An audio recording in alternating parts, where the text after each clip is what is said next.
Bisca. En janvier, il se disait que de Solana que sa hausse était due au token que les investisseurs avaient récupéré de FTX.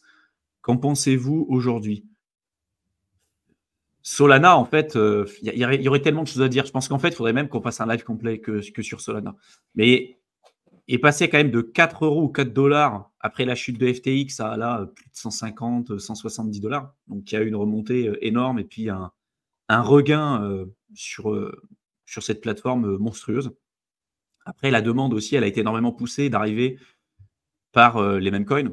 Il y avait une donnée qu'on vous avait présentée avec Mickaël qui expliquait que sur le mois dernier, il y a eu 1 million de meme coins qui ont été lancés sur Solana. Sur le mois dernier, c'était plus de 20 000 tokens qui étaient lancés par jour, hein, juste pour vous donner un ordre d'idée. Donc, il y a eu une demande énorme là-dessus. Et puis après, faut savoir que c'est backé par énormément de VC et des personnes qui n'ont pas pu sortir, qui ont investi très tôt sur Solana et qui n'ont pas pu sortir avec la chute de FTX. Donc, je pense qu'il y a aussi, après c'est ma conviction là-dessus, hein, je pense qu'il y a beaucoup de ces VC qui recréent une hype aussi sur Solana parce qu'ils n'ont pas pu sortir sur 2021 et ils aimeraient bien ressortir là sur 2024-2025. Donc, pensez pas non plus que tout le monde est tout bleu, enfin tout rose, tout beau, et qu'on est Diamond End, on est tous dans la même team. Il y a des gens qui ont acheté du Solana à 50 centimes et vous pas. Vous allez l'acheter à 170 balles, quoi. 170, voire peut-être 250 quand ça continuera à augmenter. Il y aura sans doute des gains encore à aller chercher, hein, même sur ces projets et ailleurs. Mais attention, voilà. Moi, je suis toujours très vigilant par rapport à ça, surtout quand voilà, il y a une vraie incentive, quoi. Quand tu as des mecs qui ont investi des centaines de millions sur ce genre de projet, forcément, ils ont un intérêt aussi à vous en parler. Ils ont un intérêt, ils ont un esprit biaisé là-dessus. Et on est tous biaisés, hein, d'une certaine manière. Quand on a des projets dans notre portefeuille, on va avoir tendance à parler positivement de ce qu'on a dans notre portefeuille et tout ce qu'on n'a pas, on va en parler négativement.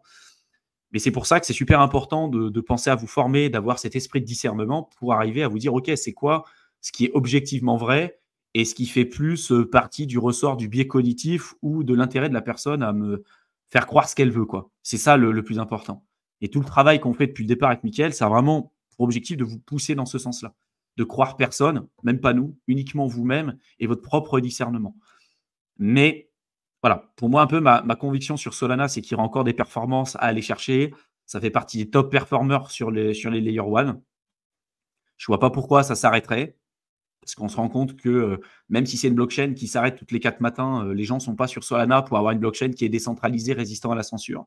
Ils sont là pour lancer aujourd'hui des meme coins et avoir des transactions rapides, pas chères. Ce qu'on ne peut pas aujourd'hui avoir sur Ethereum et ce qu'on aura de moins en moins plus le bull run va arriver. Parce que ce que les gens ne savent pas, c'est que si vous avez un Ether à 6 000, 7 000, 8 000, 9 000 dollars, vous pouvez être amené à payer 2 000 balles pour faire un swap sur Uniswap. Hein. C'est ça aussi que ça veut dire. Hein. C'est que les frais de gaz vont être juste monstrueux. Hein. Les temps de transaction vont être beaucoup plus longs. Les frais de gaz vont être super élevés.